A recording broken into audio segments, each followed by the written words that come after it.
The real era of the show bands was around 55 to 65, maybe take you up to 70, but after that they began to split into country bands and pop bands. Before that though, they were the real, genuine, uniquely Irish thing called the Irish show bands. The whole industry grew up around the show bands. There was no recording industry to speak of before they came. They started that industry. There was no dance hall industry before that came about. And all sorts of people built new halls, namely the Reynoldses, built new halls all around the country.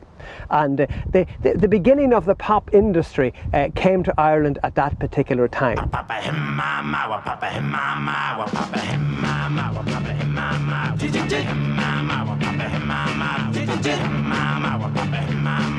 The funniest sound I ever heard. And I can't understand a single word. Let's be sensible in this place. The Papa-Mow is all it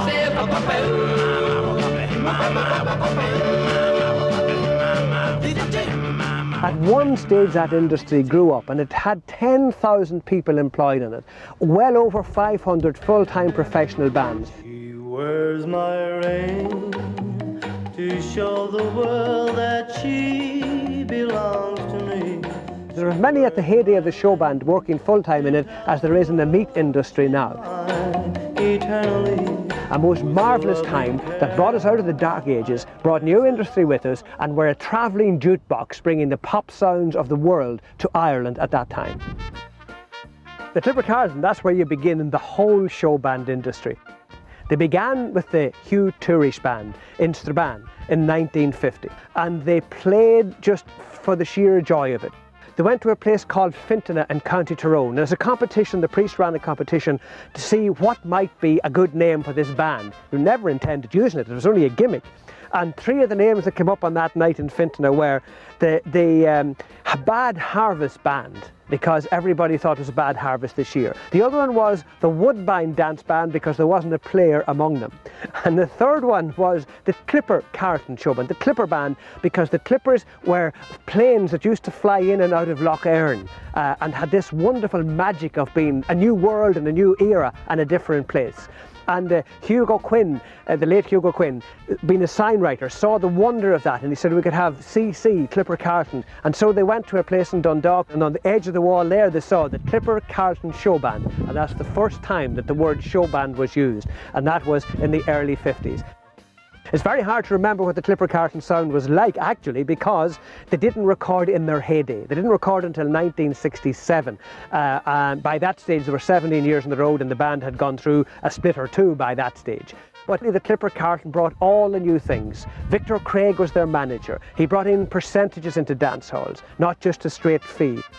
One of the great highlights of the Clipper Carlton Band was Jukebox Saturday Night. Glenn Miller had a part in his orchestra of a Jukebox Saturday Night in which he imitated other acts. The Clippers took that on, and then they came over and they put on a great show. They would do Laurel and Hardy, they would do Elvis Presley, they would do Bill Haley, they would do Al Johnson, and nobody went to dance in those things. They went to see the show, and that's what the Clipper Carlton offered. They brought glamour, originality, professionalism, up and at it, energy. There were the people who founded the entire show band industry, and it should never be forgotten. Ooh, kiss me quick, while we still have this feeling.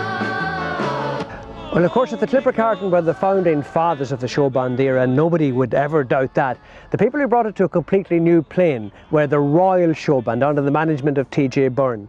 They were a group of young fellas from the Waterford area, led by a wonderful singer, agile, marvellous, good-looking, healthy, sex image, Brendan Boyer. People like Tom Dunphy to do the singing, Charlie Matthews to do the singing, Michael Coppinger, Eddie Sullivan, Jim Conlon. They were just marvellous band, no matter how you looked at them. And they were not only were they a marvellous band, but they also were a young, fresh band. And not only were they able to do Al Johnson, but in fact Brenton Boyer in 1959 was the embodiment of the sex image of Elvis Presley, and they had, not only did they stand up and do things, but they jumped around the stage that would make, you know, the Beatles look like has-beens. In fact, the Royal Showband, mention of the Beatles, the Royal Showband played a great gig in Liverpool, and the Relief Band, the band who opened for the Royal Showband, were the Beatles. That's how big they were. They won the Carl Allen Award in England. They were the first show band to record a record in 1962-63 with a marvellous Come Down the Mountain, Kitty Daly, an Irish song which Tom Dunphy had taken and brought to something, a skiffly sound like Lonnie Donegan. Heard the Bluebirds Sing was the flip side of it, with Jim Conlon and Tom Dunphy on that as well. Brenton wasn't on the first one, but then a series of great hits like Kiss Me Quick, I Ran All the Way Home, and of course the famous Hucklebuck, probably the most successful Irish record ever on the home scene.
My little sis, shove your baby in and you twist her all around.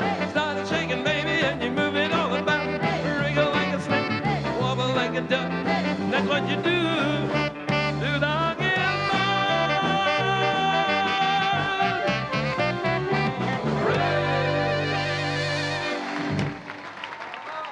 We started as a Dixie band in 1954-55, just for the sheer pleasure of playing jazz, and it took off from there. And the band became very popular. We started playing rock and roll, and the name became abbreviated by the people that came to see us. Instead of saying, "Are you going to the Dixielanders?" they'd say the Dixies, so the name stuck. As you can see, I was born without having been beautiful, and I was wearing glasses from the age of 8. So in those days, you were wearing glasses, you were called Doc or Professor, and immediately you were a scapegoat and you were a joke. So I had to learn to do tricks like move the glasses and become quick-witted and turn the tables. So I sort of sharpened my tongue in school. The first memorable trip would have been to America. I lost about 2 stone in Vegas. I was afraid to sleep in case I'd miss anything. You know what I mean? The 24-hour entertainment, 24-hour gambling, 24-hour everything. You couldn't sleep.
possibly will never be sufficiently aware or thankful of what the show bands did for this country.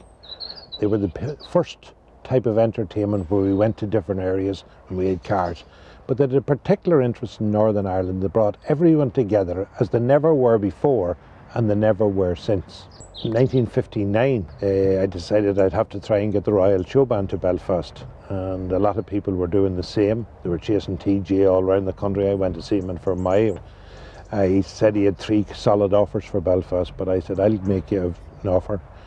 I'll give you a fee you've never earned before, and I'll also give you a night that's a sure sellout. I'll give you New Year's Eve in the Ulster Hall, 1959 going into 1960. I went to that. I brought along a book of tickets with me, and I discovered when I went home that there was over 2,000 at the dance. The show bands were the first attempt where musicians became the leaders, not the hall owners, not and that's the way the music business is today. The stars of the business are the people up on stage. The stars are no longer the guys who own the property, who promote or anything else. And I learned that rule, that when the Royal Showband came to the Ulster Hall, they sold the tickets. In the era of the show bands, Joe Dolan was as big as any pop star. Dickie Rock was the same. They were our connection to the pop world. We were more into our bands than we were into the people who sung some of the original songs. Just for old time's sake, won't you give my heart a break? Let's get together again.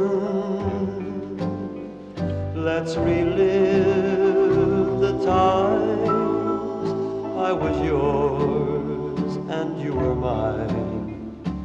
Life was so wonderful then. I know, now I know, the day I let you go, I made my greatest mistake. If you loved me then, you could love me once again. Won't you try, just for old time's sake?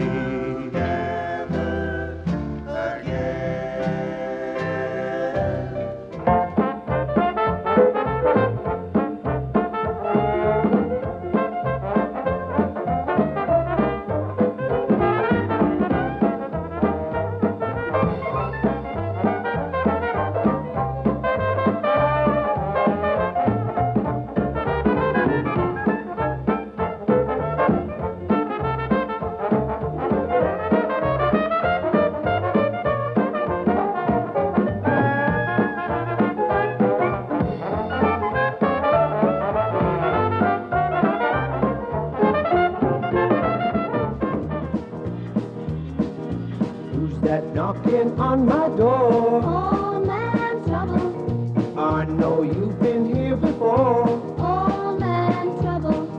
You called my girl called Julie home. Old man trouble. She left me sitting here all alone. Old man trouble. I can tell it's you by the way you knock. So my girl, door's still up. You just made your time, 'cause you ain't no friend of mine. Trouble, go away from my door. Old man trouble. Hey, don't you never come back no more. Old man trouble. Yeah, yeah, yeah, yeah. Yeah, yeah, yeah, yeah. When we formed the Royal Blues, that's 4 of Pete Brown's and 4 new fellas in Dublin. We got our manager then, Andy Creighton, in Claremorris, and he took care of us. And we went off to England for a tour. We had no van at the time. We saved money, £500 as I remember, and we sent it back to Ireland. And we had a van waiting for us in May 1963. And we went to our first trip then to America was, I think it was 1963, and it was Dreamland. It was just a complete and utter buzz from then on. That's way before records. Shea O'Hara then made a record before I did. And then in 1966, the icing on the cake, of course, was my first record, which was Oh-Mow-Mow. You know, that really changed the whole scene completely for me and for the band. You know. It went into 9 and we thought it was gone, and the next minute it ended up #1. We actually left for America. At the time it was #1, which wasn't a good thing, but at the same time we had to do it. We had to go, our tour was booked.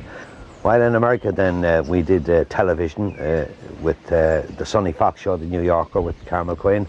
And then we did the height of our career, I suppose. We did Carnegie Hall with Carmel Quinn. And looking back over the 35 years now, basically, I've had a lot of happiness, really, truly, a lot of great friends. I've travelled most of the world, and you know, it's all due to one thing, one record, Oh-Mow-Mow. I can tell it's you by the way you knock. So my girl, dust it off. You just made your time, 'cause you ain't no friend of mine. Trouble go away from my door. Oh man, trouble. And don't you never come back no more. Oh man, trouble. Yeah, yeah, yeah, yeah. Yeah, yeah, yeah, yeah. Prior to joining the Dixie Showband, I did architecture for 3 years and joined the band for 1 year when I was 20. We all came from Cork City. The whole band were from Cork City. Peter Prendergast was, the late Peter Prendergast in fact, was a lovely gentleman. His family used to then own the Arcadia Ballroom, which had a capacity of over 4,000 people. We asked him to manage us, you know, if we were going to go pro in the early 60s. And he had all the contacts from Ireland and England. We were asked to play in Carnegie Hall by Hugh Hardy, and we said, okay, why not? And we went over just to do it as a gig. And it was Saturday, the 19th of September 1964. It was a fantastic night. It was a sellout night. It was a funny night.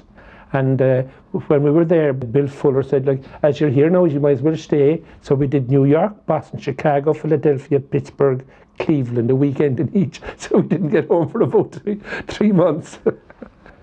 We were a very happy band, I must say. We were really a very happy band. Bill Fuller got us into Vegas eventually through Pat Boone and I think Bing Crosby. And we auditioned there, we passed the audition and got a deal with the Hughes Tool Company, Howard Hughes, and we worked the Desert Inn. We used to do 3 shows a night, 6 nights a week for around 3 months at a time. Little Arrows, I had it out in Ireland first because I got it from a friend of mine, RT, Ken Stewart, gave it to me. He said, record it. And we did, and it went, you know, we didn't think there was any great shakes because prior to that, I had recorded a lot of Buddy Holly stuff, say in the mid-60s. He was my hero, you know, like Phyllis of Elvis is the hero. So I had Ray Vaughan, Oh Boy, Peggy Sue, it doesn't matter anymore, all in the charts prior to being given Little Arrows by Ken Stewart. Little Arrows got #1. It was record of the year 1968. So we played at the Arcadia Ballroom, Stephen's Night, and they lost count at around 4,000, 4,300 because they broke the doors down to get in. There's a boy, a little boy, shooting arrows in the blue, and he's aiming them at someone, but the question is at who? Is it me, or is it you? It's hard to tell until you're hit, but you'll know it when they hit you, 'cause they hurt a little bit. Here they come, pouring out of the blue. Little arrows for me and for you. You're falling in love again. You're falling in love again. Little arrows in your clothing, little arrows in your hair. When you're in love, you'll find those little arrows everywhere. Little arrows that will hit you once and hit you once again. Little arrows that hit everybody every now and then.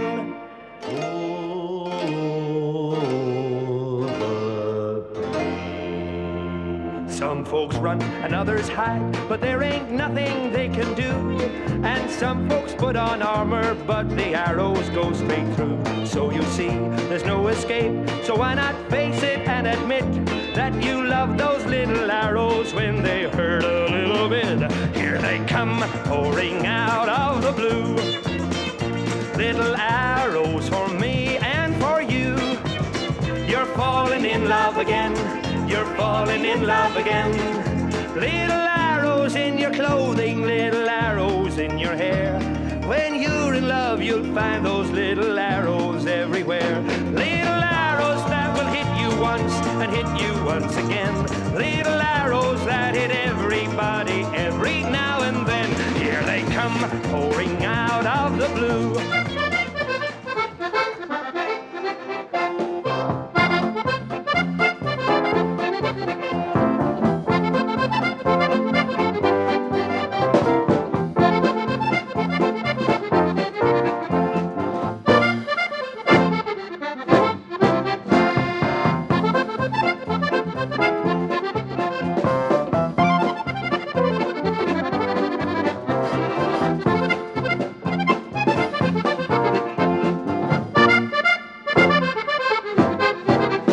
I was part of the cadet show band, and there was 8 fellas in the band and myself. We had uniforms, which was a great idea. You needed gimmicks in those days.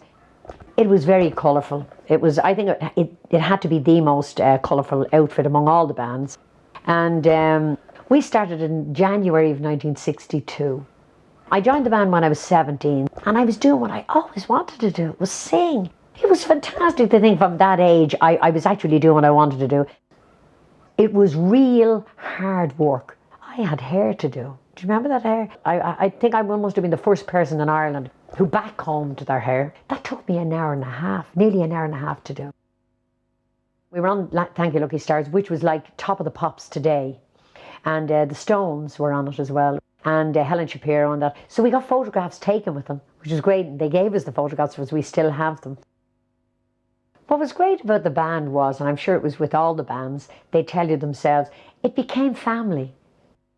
My first record was Fallen Star. It was #1 in the charts. But the biggie, the one that really made it, was The Wedding Dress. That was in 1964.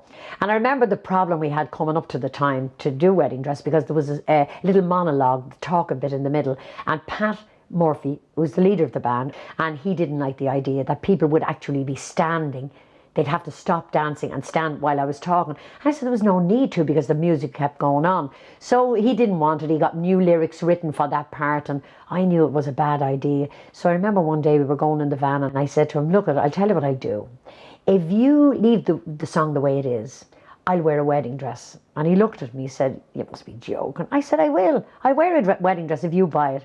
So he said, okay, go and buy yourself a dress. I went down to Wicklow Street. Where was the best wedding shop? It was called the French Shop down in Wicklow Street. So in I went, got the most expensive dress, which was actually weighed for £33.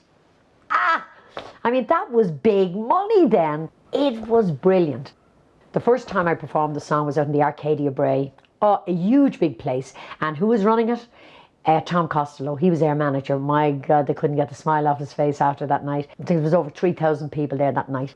It was brilliant now. 6 times I had to do the song. 6! There was girls up on fellas' shoulders and all. That's the reaction it was all over the country. Tomorrow was to be my wedding day,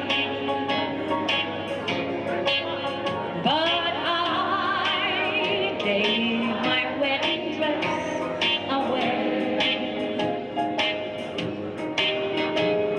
Another will be holding my bouquet, 'cause I gave my wedding dress away. My baby sister wanted him, and so she took my place.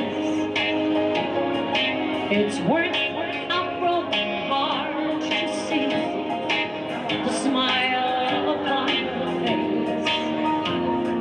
I've cared for her since mother went away, so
I first discovered the magic of the show bands when I was living in England. I was a carpenter. Then I got an offer from Earl Gill. And then we used to go on the road every Sunday. And then it became the Earl Gill Show Band. But we were a resident band, the Shelburne. And then we got an offer to go on television. And the show was called the Hoedown Show. So we became the Hoedowners, Earl Gill and the Hoedowners. Then I made my first record and became Sean Dunphy and the Hoedowners. So we have a lot to be thankful for the Hoedown Show, was because we were known the length and breadth of Ireland, so people wanted to see us. So with the result of the success of the show, I was asked to represent Ireland. It was Ireland's third year to sing in the Eurovision, or represent Ireland at Eurovision. And the contest that year was held in Vienna, and Ireland came second. And we arrived home, we went through Paris and then came back to Dublin, and the airport was absolutely unbelievable. It was people from all over, buses from all over, people on the balconies with "We Choose You" and "Well Done, Sean" and the whole lot, and politicians were out there, and the band was playing "If I Could Choose" and "Welcome Home," and my family were there, my late mother, my late father. They were all there, and my brothers and sisters. And the most amazing thing about it was, on the Tuesday, I was in a marquee way down the country somewhere, and it was absolutely lashing rain. And there was thousands of people there. People couldn't get into the marquee, one of the biggest marquees at the time. And it was lashing, and I was just saying, you know, I'm a star. You know, it's here, it's happened, I'm a star. And then it brings you right down to earth, you know, because the people in Ireland will not let you get big-headed. And I'm glad about that too. But I'm also very glad that I got a chance to sing in the Eurovision and to sing that very, very beautiful song. They envy me, my hills of Clare, the white gulls calling in the soft sea air. So much to lose, and yet I'd leave the hills of Clare and live in a desert if I had you there. What would I lose if I could choose? If I could choose a place to walk with you, I'd choose the longest road, and it would lead us to a house that no one knew. Bellows by the fire, and the turf smoke rising higher than the lark that wings and always sings of you. If I could choose a time to talk with you, I'd choose the longest day, and over all the hills of Clare I'd shout the news. I would tell them how a day could last forever, and I'd never leave your side if I could choose. If I could choose a time to talk with you, I'd choose the longest day, and over all the hills of Clare I'd shout the news. I would tell them how a day could last forever, and I'd never leave your side if I could choose.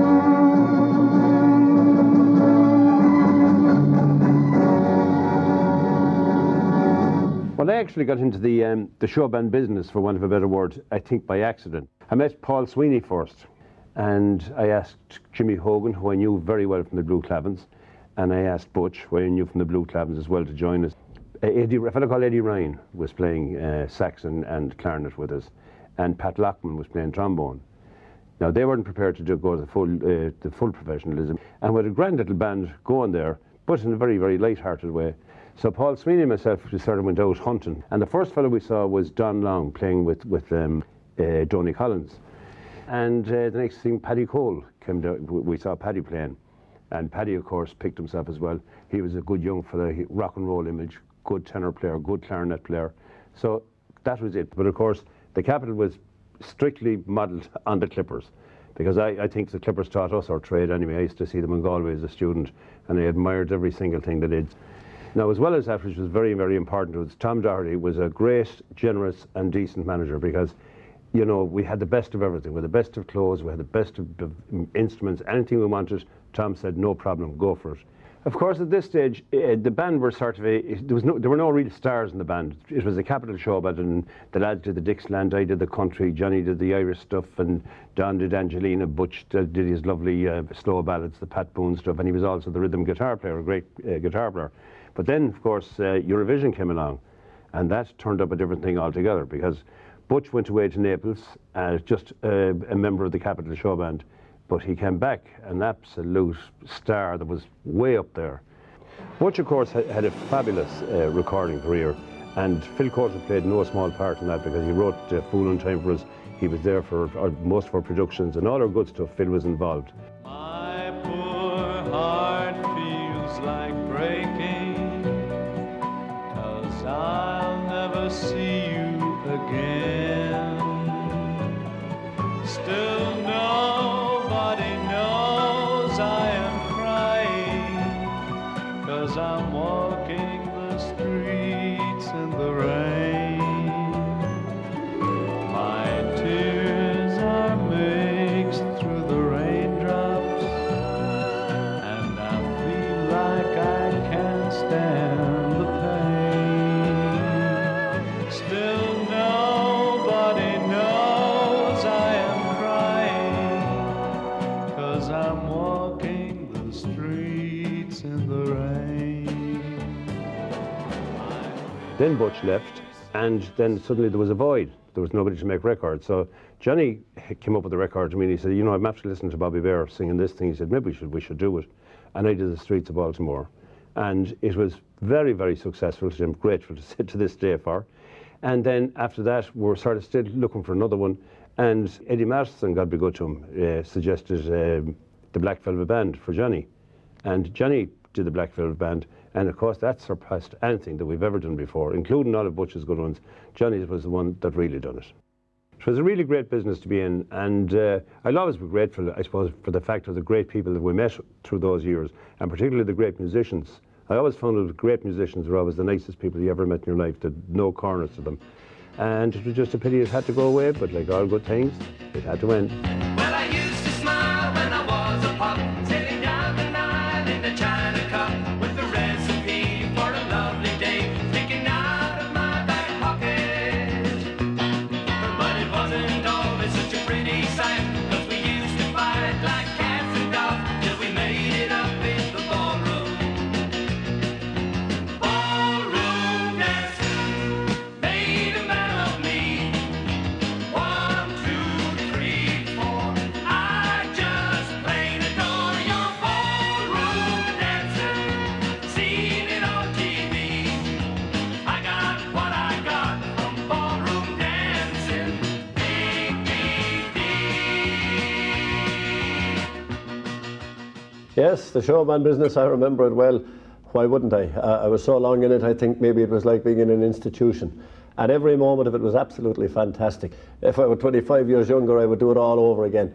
I think maybe the sound we had was a little bit different, and we hoped it was good. We had 3 saxophone players in the band at the time. We had Chris St. Ledger, who has died since. Chris was the band leader, and we had Len McCarthy, who is now, you know, in the world of jazz. I think maybe we were providing a kind of a service for the people, whether we knew it or not at the time. There wasn't much else happening. Drink hadn't sort of become an issue in entertainment that much at that time, so it was more or less dancing. There was a band called the Clipper Carlton who was absolutely, you know, I think maybe everybody's favourite before we came on the scene, and they did an impressions act of all the foreign artists that were top of the pops at the time. And by the time we had come on the scene, there were so many Irish showband singers and stars who had become almost like household names that I thought it would be a good idea if I did an impression set of the Irish singers. So we put together a parody on songs that popular showband singers were doing, and we called it Showbands on Parade, and we released it on record, and we did it on a television show, and it was an instant success, and it was a tremendous hit for us because we were impersonating people like Brendan Boyer and Butch Moore, and then Dickie Rock, and later on Big Tom and Larry Cunningham and all the people that were ever so popular. But it was a little while later then we got a very, very stroke of good luck because there was a gentleman called Pat McGuigan from Clones in County Monaghan. Pat, who would be Barry McGuigan's father, joined up with us. Pat had a band of his own called the Big Four, and were very successful, but they were going to America and Pat didn't want to go, so he decided to throw his lot in with us. Absolutely number one, you know, quite the best singer I've ever heard live. And then our manager suggested, why don't you do a tribute to Elvis, do his golden hits. So we went the full 9 yards. We got this beautiful golden lame suit, and I tell you, a peacock would hang his head in shame if he saw me coming with this on. It was ever so funny, but we did it. We dressed up and we did, you know, maybe 20 minutes of Elvis Presley hits, and we called it the Golden Hits part of our show. That was also became a feature of our program at the time, and it was very interesting, and it was exciting for us because, again, it kept the show in what we were trying to do. Then there were quite a number of changes came into the band as well, and I remember one young lad from Cork came along and with his guitar to do an audition for a job. And he was an absolutely splendid guitar player, you know, and this is the funny side of it. The manager said, oh, I don't know, you know, his hair is a bit long. I don't think he fits in with the showband image. And he was asked very diplomatically, you know, would you, if you got the job, would you be interested in cutting the hair? And to put it mildly, he refrained from taking the job, and he suggested that his hair might look better the length it was, and that was Rory Gallagher. I guess I could go on endlessly about fine people that I met and fine people that I worked with. And, you know, one of the most wonderful things about it is that nowadays you meet up with these guys, they're in different walks of life, and, you know, whatever they're doing now, it's a pleasure to be able to meet these people and to talk to them. I've changed my own lifestyle a little bit. I'm now in local politics, and I'm a county councillor in County Cork. And, you know, we meet these other lads who have gone on to different walks of life, but most of them, believe it or not, they're still very, very hung up on the music, and every chance they get, they're just waiting for a chance to grab a guitar, grab a trombone, and away they go. And if you get them started, hey, you can't stop them. They just love the music. I think it's the food of life, so play on. 'Cause they've got personality, personality. Ladies and gentlemen, Big Tom.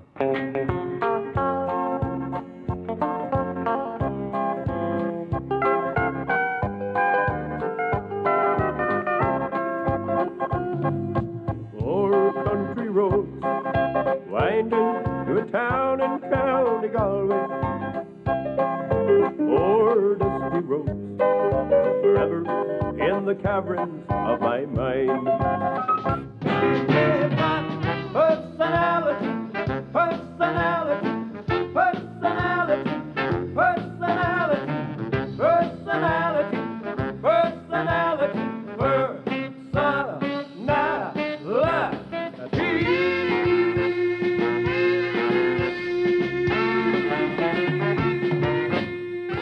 Yeah, from as far back as I can remember, there was always music in our house. My father played saxophone with the Regal Band from Castleblaney, and he taught me the saxophone. And then I started playing with Maurice Lynch's band in Castleblaney, mostly school holidays, that sort of thing. And of course, every chance we got then, we went along to hear bands, and there were fantastic bands at that time. And in addition to the Clip of Carlton, who of course were the kings at that time, you had some other great bands and huge draws that packed out all the ballrooms at the time. Bands like the Melody Aces, Dave Glover, Maurice Mulcahy and Mick Delahunty, they had the big bands. Gay McIntyre, the fabulous Gay McIntyre, a fantastic musician, and we always admired him. The Johnny Quigley Band from Derry, a fabulous band.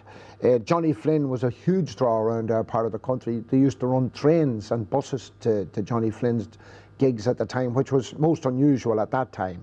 And then you had the Melatones from Belfast, and of course Jack Ruan's band from Ballina. He had a fabulous band as well. Around about that time I developed an interest in jazz because Acker Bilk was becoming very big on the scene. He had his own program, a 15-minute program on Radio Luxembourg, and we used to listen into that, and he made jazz very popular. And subsequently, when I joined the Capital Showband, we did a lot of jazz because Don Long came from Cork and he played jazz trombone. Paul Sweeney was playing jazz trumpet, and then eventually Bram McCarthy on trumpet. So we used to start off the night and we'd do an hour, maybe an hour and a half of Dixieland jazz. And then we'd go into the program, and it's like a lot of the bands did that at the time. They played jazz, but people used to come in at 9 o'clock just to hear us playing the Dixieland stuff, and it was very popular at the time. Now, we've done a lot of things, a lot of guys in the business have done a lot of things that they wanted, they aimed to try and do. And one of the greatest thrills for me was when we went to New Orleans with the band, with the Paddy Cole All-Stars, and to see a poster up with my name on it, featured tonight, Paddy Cole and his All-Stars in Bourbon Street.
Brendan Boyer and the Royal Showband were everybody's heroes at that time, and I was a young reporter in the Cork Examiner, but I was a great fan of these bands, and I thought that there was room for a magazine. It was known as a dance band publication at the time, and it evolved from there, and within 2 years, in 1965, it became a national monthly publication. The content of the magazine was largely about the show bands, but at that time there were quite a lot of big visiting artists like Roy Orbison and the Beach Boys, which were my particular heroes, I think, on the music scene. And I think where Spotlight succeeded was the fact that we had a 50-60% Irish content, but we also gave them all the current information about the visiting acts and the overseas charts. A lot of talented young journalists who wouldn't have been full-time journalists, of course, at the time, started with Spotlight. I mean, people like Sam Smith from Belfast and his great friend and buddy Donald Corvin, who was probably the most talented of them all, and is unfortunately no longer with us. And then we had the star columnists. Gay Byrne wrote for the magazine, Mike Murphy, I think, wrote for the magazine, Shay Healy wrote about the folk scene, and of course Larry Gogan, who was the bedrock of the columnists in Spotlight and was with Spotlight almost from the outset until 1975. At its height, Spotlight was selling nearly 50,000 copies a week, which would have almost made it the Bible of the young people of the country who went to the dance halls every weekend at the time. The television club was the brainchild of Eamon Andrews Studios back around about 1966, I think, and it seemed an appropriate place to have a social night out for the showband business. We attracted, of course, massive crowds for the attractions themselves. In addition, all of the stars that were off that night made it their social night out, so it became show business night out in Dublin. Every big band played a couple of dates a year, and their competitors used to come along, of course, to see how they were doing and to praise and to criticise. On the local scene, the band that made the biggest impact, I think, was the Freshmen. In fact, I would say that the late Billy Brown was the most talented of all the show band entertainers, the most original talent, certainly. Well, Joe Dolan, I suppose, really is the great survivor of the Showband era. His popularity has never waned, and I think this was due to Joe's talent and astute management. I suppose you could say that Joe's formula for staying the pace might well have been based on his first hit, The Answer to Everything. It seems to have been that for Joe, anyway. Don't ask me a mountain of questions when there is only one answer to it all. Do you love me, really love me, as I love you? Is the answer to everything if you do. If there is someone else, some other place who holds your arms, tell me now, truthfully, before we start. Don't act like you misunderstand me. When there is simply no mystery to it all. Do you love me, really love me, as I love you? It's the answer to everything if you do. In those early years of the Showband days, One would want to be, first of all, a businessman. He'd want to be a really good diplomat. He'd want to be a map reader. He'd want to be an impresario. And above all, he'd want to be a first-class mechanic. And I suppose in addition to that, one could say he'd want to have the stamina of a horse, the strength of a Hercules, and the fortitude of a lion. Believe me, it was a tough game to be in. Well, I realised that one of the people who were really doing well were the show band managers. So I got an opportunity to manage Pat Chesters and the Plattermen. And at that time, they were a band that played everything from Blood, Sweat and Tears to Brian Call yodeling like Slim Whitman. But I realised in that short era of management that I wasn't made out for it, because I wasn't available 7 days a week for them. I couldn't extract from other halls and other people who had halls where they were able to extract from me. It was then I decided my future is in promoting.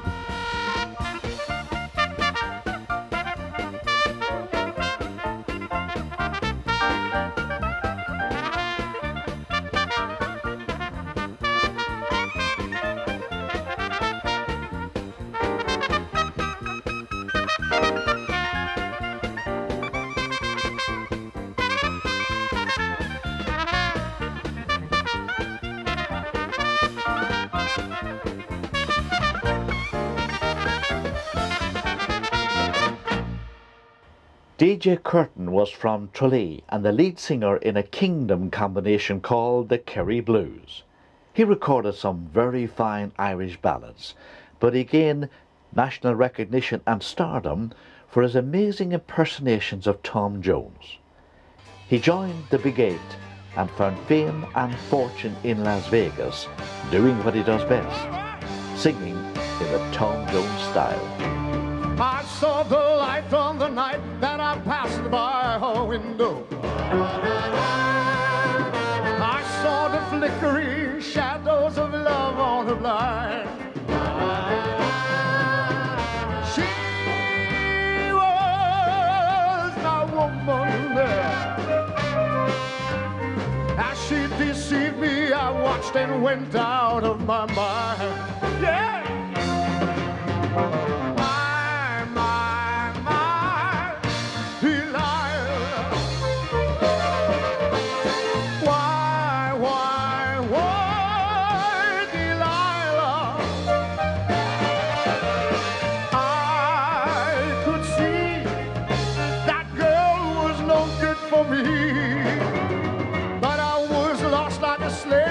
That no man could free. At break of day when that man drove away, I was waiting. I crossed the street to her house and she opened the door. She stood there laughing. I felt the knife in my hand and she laughed no more. My Delilah. Why, Delilah? So before they come to break down the door, forgive me, Delilah, I just couldn't take anymore. Forgive me, Delilah, I just couldn't take anymore.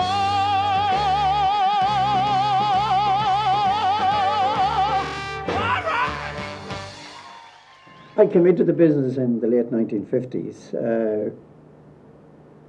when my brothers and myself built the first ball in the Cloudland Ballroom in Ruski. Now don't ask me where the land came from, but it came somewhere. I don't recall exactly where it came from, but every other ballroom we built after that was another one of the land chain, whether it was Roseland or Fairyland or Jetland or wherever. But I came into it by accident, I suppose, from the start, because when I was working with CIE near my home in Ruski, County Roscommon, I became secretary of the local carnival committee. This was hiring a marquee for 2 weeks of the year, booking bands, arranging everything, all for parish funds to put a new roof on the church and a few other things. And so after 3 years, strangely enough, the priest arrived short, maybe 6 or 8 weeks before the carnival was due to go again for the third year, and he said, I'm out, I'm finished. I have enough money got to do what I want to do, so the best of luck to you, carry on your own. And I didn't have anything to back me to carry on my own, so I asked my eldest brother Joe, would he stand in for half of the profit or half of the loss, whichever it might be. And he said, fine. So that was basically my introduction to it. We ran it, it was successful, and we ran it for a couple of more years. Then my brother Jim came home from Australia, and we started building the land chain of ballrooms, which ended up owning about 12 and leasing a couple more. So if you had only one ballroom, you were stuck with a very high percentage. I mean, rarely would they play with a single ballroom owner for 50-50, which they would play for, say, us on a 50-50 basis. But there again, there were other nights when they would demand 60-40. You didn't have any choice. If you wanted them, you wanted them. You had to pay the going rate, whatever the going rate was. I think the percentages were introduced by one T.J. Byrne from Carlow, who was the manager of the Royal Showband. And he started the show bands onto the big money basis. The advantage we had when one of the top bands was coming to book dates for the following year was we could offer nights to them that they couldn't easily fill. And basically there was a trade-off. So you mixed the good nights and the bad nights, and you ended up with quite a number of dates from the top bands, which people with one or two ballrooms wouldn't be in a position to do.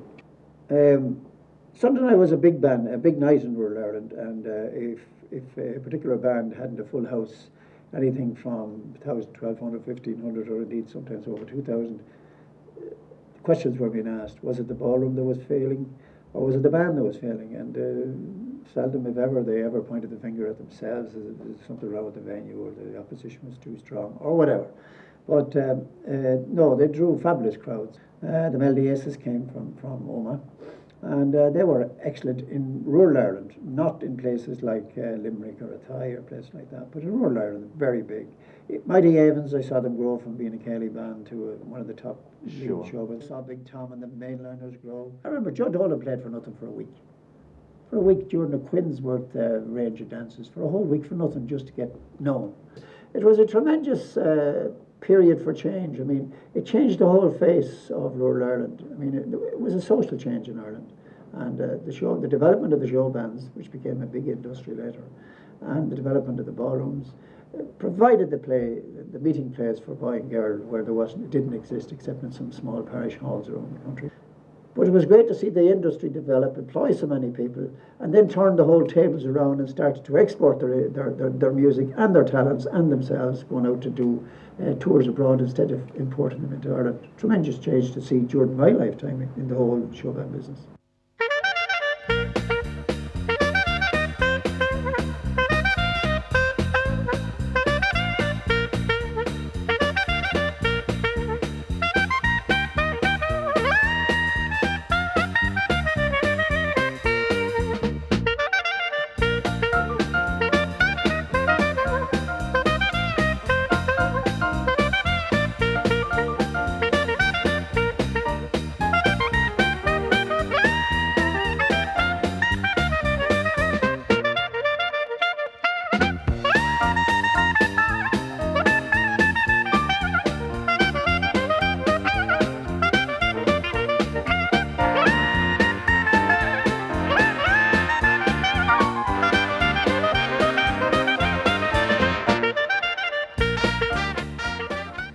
Ireland's Top 10 began in October 1962. At that time, Harry Thulier and myself were working in tandem on sponsored programs and ideas, and I was writing and producing for him and sometimes presenting. But at that time, it seems it's only a short time ago in my lifetime, but there was no official Ireland hit parade. And so we launched it in October 1962. At that time, there were no Irish records as we know them today. No pop Irish records, no showband records. Of course, people like Delia Murphy and the McNulty family, they'd recorded. But in the pop idiom, none. So the first ever number one on Ireland's Top 10 was the great man himself, Elvis Presley. She's Not You. That one.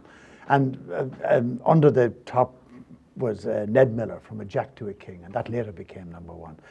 But in an Irish context, then I suppose it was inevitable that the show bands would begin recording what are called cover versions of international songs, about which more anon.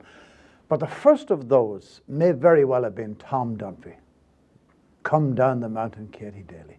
Tom, who was a magical man, really. And that was a big hit for him and, of course, the Royal Showband. So we used to meet occasionally, the lads in broadcasting, and I was doing Junior Sports Magazine at the time, lads out of bands. We'd have a game, we'd buy a ball, we'd go to the Phoenix Park. And I figured, God, if we could organise this and actually have a team, who can I inveigle into this team? Well, I persuaded a whole lot of guys. I've often been asked to describe the All-Stars. What or is the All-Stars?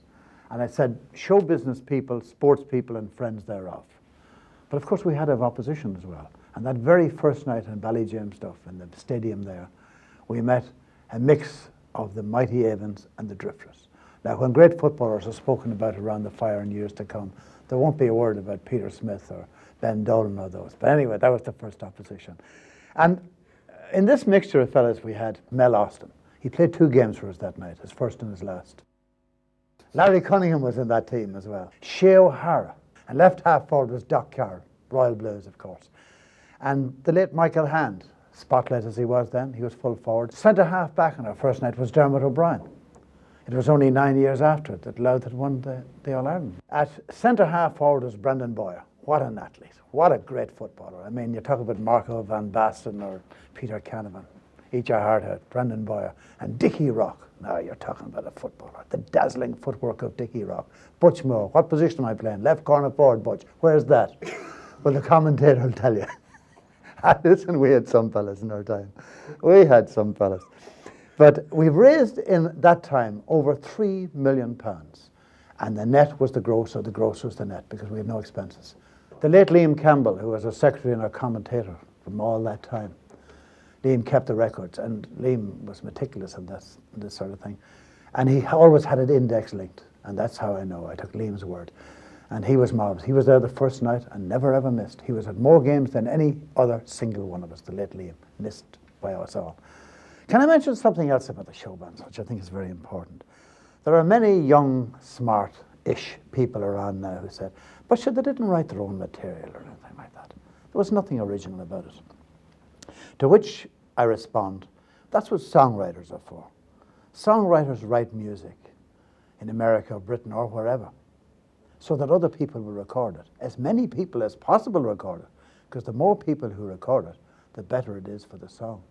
So what they were performers. And the fact that they were recording something that somebody else recorded made no difference, because people paid at the door in their thousands, both in money and in bodies. And that's the greatest test of all, the people. People power, and that was the show bands. Dermot O'Brien, Louth captain, accordionist, all-rounder. He was also a big hit record maker. I wrote a few songs for him, by the way. One of them got into the charts in northern Mongolia. We had another big hit in outer Manchuria. But anyway, we did a few. But he was recording in the old Eamon Andrews studios in Henry Street in Dublin. A song called The Merry Ploughboy, which was the old Jolly Ploughboy. They decided they'd open the window of the studio and the few floors up in Henry Street. And they played the tape and opened the windows, and people down below stopped and listened. And they knew, without it ever going to the shops or getting a play on the radio, we have a hit, and hit they had. Oh, I am a merry ploughman, and I plough the fields all day, till the sudden thought came to my mind that I should run away. Sing it out. But I've always hated slavery since the day that I was born, and I'm off to join the, just second, oh, we're up tomorrow morning. Oh, we're up to Dublin and the Queen of the Green, where the helmets glisten in the sun, where the bayonets flash, the rifles crash to the echo of the Thompson gong. Now I'll leave aside me old grey coat, I'll leave beside me plough, and I'll leave aside me horse and the yoke, no more I'll need them now. And I'll take my short revolver and me bandolier of land. And live or die, I can but try to avenge my country. Sing it now.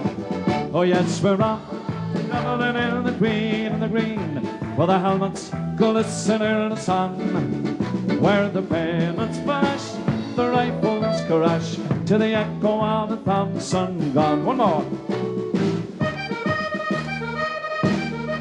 Oh, there's one I leave behind me. She's the Colleen that I do adore, and I wonder what she think of me when she hears them cannons roar. Ah, but when the war is over and when dear old Ireland is free, I will take her to the church to wed her, and a devil's wife she'll be. Now, well, yes, we're off to Dublin in the green and the green, where the helmets glisten and don't be shy, where the bayonets flash, the rifles crash, to the echo one more time. Oh yes, we're off to Dublin in the green and the green, where the helmets glisten in the sun, where the bayonets flash, the rifles crash, to the echo of a Thompson gun. Frankie McBride fronted the Polka Dots from Oh-Mow-Mow, and he had the distinction of being the only Irish showband singer in the 60s to break into the British top 20. Larry Cunningham had the tribute to Jim Reeves in the British top 30, but Frankie went one better when his doleful recording of Five Little Fingers made it into the British top 20 at number 19 and gave Frankie his own little piece of showband history. I came home last night to a dark and lonely cottage.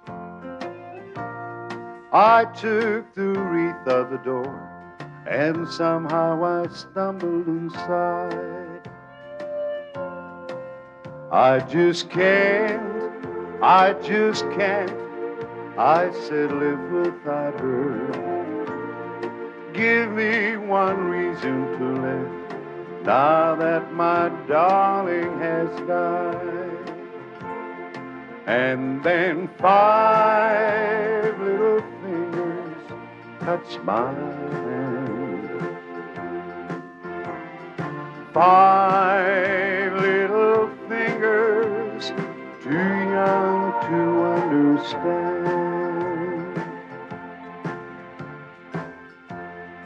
And there was a softness in my little girl's touch. It seemed to say, Daddy, I need you so.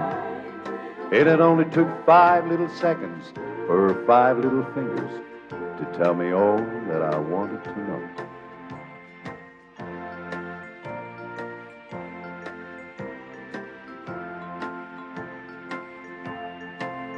I could tell her little eyes were full of questions. I tried to answer, but all I could do was hold her tight. Forgive me, I said, for crying. But darling, your daddy has got such a lot on his shoulders tonight. And then 5 little fingers, soft and dear, touched me on the cheek and gently brushed away a tear. And I knew that in her own little way, my baby was saying, Daddy, I love you so. It had only took 5 little seconds for 5 little fingers to tell me all that I wanted to know. 5 little fingers, too young to understand.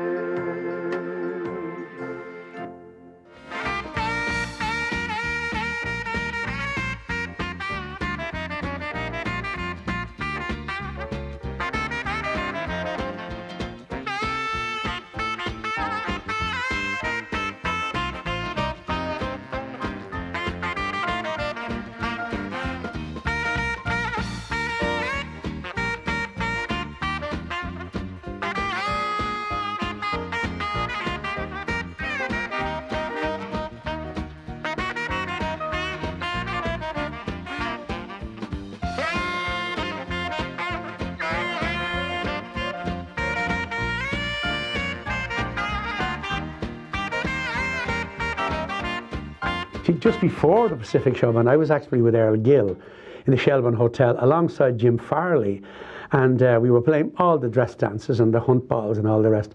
And then the show bands came into being. Then I was invited to go with the Pacific. I was never the A man in the band. I was the second fella.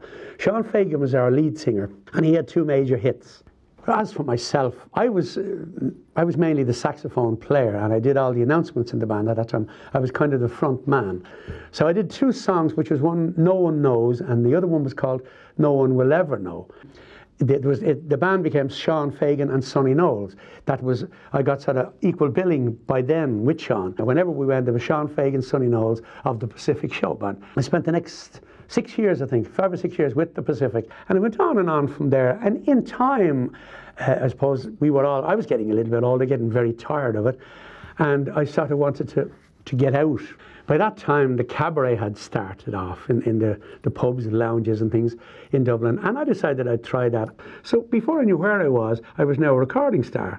Tom McGrath, Lord rest him, phoned me up from RTE. He put me on the cabaret on television. That lasted for 3 years. It was more fun for me then, so I went on and on until it sort of slowed itself down. And like myself, I'm getting along with it. So I just slowed myself down out to where I like it. It's easy, and I just like singing the nice, lovely, slow ballads now. I have traveled far over the ocean to a land that is wondrous and fair. But of my Dublin Bay I am dreaming, for my heart it will always be there. When the shadows of evening are stealing and the lights of the city are gay, sure, the lights that I see in my memory are shining on my Dublin Bay. In recent times, there has been a renewed interest in the showband music as a result of the success of the Showband Show, a talented young combination from Galway, attracting audiences young and old to their dates. Their show is made up entirely of the music of the showband hits from the past. You can rise to your feet if you don't mind. Let's see those hands in the air and sing along if I didn't have a dime with the Showband Show. Here we go. Now with every sweet caress, oh my darling, how I bless that little jukebox. Whoa, that song that they sing wouldn't mean a single thing, even though I see you there with your lips and golden hair. If I didn't have the time, I didn't take the time to play the jukebox. Everybody, la la la la, la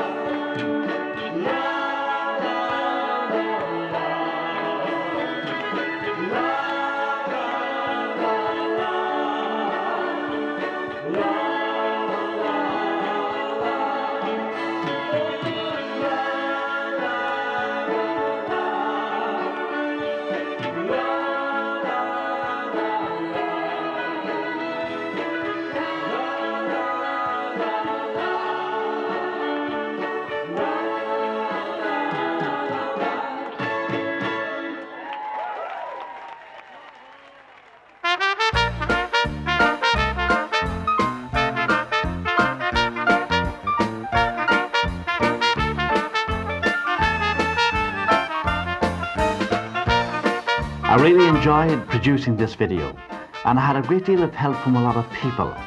I'm sure those old Showband photographs brought back memories. They were designed to be a nostalgic step back in time, as well as paying tribute to the many other show bands throughout the country that didn't become legends, but have played an important part in reflecting the energy and spirit of the youth culture of the 60s. And a special thanks again to the Clipper Carlton. They introduced us to the word showband and started an era that was to become an integral part of our lives and an important part of our musical heritage. It's an era that will never be forgotten.